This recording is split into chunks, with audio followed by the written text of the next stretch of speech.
വളരെ പ്രധാനപ്പെട്ട ഒരു വാർത്താ അറിയിപ്പാണ് ഈ മണിക്കൂറുകളിൽ പുറത്തു വന്നിരിക്കുന്നത്. ഇതുവരെയുള്ള കണക്കുകൾ പ്രകാരം 3220-ലധികം പേർ വിവിധ ആശുപത്രികളിൽ ചികിത്സ തേടുകയും ദിനംപ്രതി 1000-ലധികം പേർക്ക് രോഗം സ്ഥിരീകരിക്കുകയും ചെയ്യുന്ന സാഹചര്യത്തിൽ സംസ്ഥാനത്തുടനീളം അതീവ ജാഗ്രത പ്രഖ്യാപിച്ചു. സർക്കാർ ആശുപത്രികൾക്ക് പുറമെ സ്വകാര്യ ആശുപത്രികളിലും ഡിസ്പെൻസറികളിലും ചികിത്സ തേടിയെത്തുന്നവരുടെ എണ്ണം ക്രമാതീതമായി വർദ്ധിക്കുന്ന സാഹചര്യത്തിലാണ് ആരോഗ്യവകുപ്പ് കർശന ജാഗ്രത പുറപ്പെടുവിച്ചത്. ശക്തമായ പനി, ജലദോഷം, തലവേദന, ശരീരവേദന, കഫക്കെട്ട് എന്നിവയുമായാണ് രോഗബാധിതർ ആശുപത്രികളിൽ എത്തുന്നത്. HMPV വൈറസ് പടർന്നു പിടിക്കുന്ന സാഹചര്യത്തിൽ ഇത്തരത്തിലുള്ള രോഗലക്ഷണമുള്ളവർ സ്വയം ചികിത്സയ്ക്ക് നിൽക്കാതെ ആശുപത്രികളിൽ ചികിത്സ തേടണമെന്ന് നേരത്തെ തന്നെ ആരോഗ്യവകുപ്പ് മുന്നറിയിപ്പ് നൽകിയിരുന്നു. ആശുപത്രികളിൽ എത്തുന്ന പലർക്കും വൈറൽ പനി സ്ഥിരീകരിച്ചിരിക്കുകയാണ്. എന്നാൽ കുട്ടികൾക്കിടയിൽ വൈറൽ പനിക്ക് പുറമെ കോഴിക്കോട് ജില്ലയിൽ 12 പേർക്ക് ഡെങ്കിപ്പനി കൂടി സ്ഥിരീകരിച്ചിരിക്കുകയാണ്. ഇതോടൊപ്പം തന്നെ മംസ് രോഗം പടർന്നു പിടിക്കുന്നത് ആശങ്ക ഉയർത്തുകയാണ്. മലപ്പുറം ജില്ലയ്ക്ക് പിന്നാലെ ആലപ്പുഴ ജില്ലയിലും 20-ലധികം കുട്ടികൾക്ക് രോഗം സ്ഥിരീകരിച്ചു കഴിഞ്ഞു.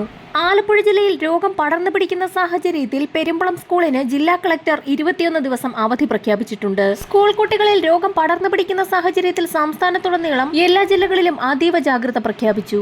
രോഗം ഗുരുതരമായി പടർന്നു പിടിച്ച സാഹചര്യത്തിലാണ് ആലപ്പുഴ ജില്ലയിലെ പെരുമ്പളം സ്കൂളിന് അവധി പ്രഖ്യാപിച്ചത്. മറ്റൊരു പ്രധാന അവധി അറിയിപ്പ് സംസ്ഥാന സർക്കാരിന്റെ ഔദ്യോഗിക കലണ്ടർ പ്രകാരം തിരുവനന്തപുരം, കൊല്ലം, പത്തനംതിട്ട, ഇടുക്കി, പാലക്കാട്, വയനാട് ജില്ലകൾക്ക് നാളെ പൊങ്കൽ പ്രമാണിച്ച് അവധി പ്രഖ്യാപിച്ചിട്ടുണ്ട്.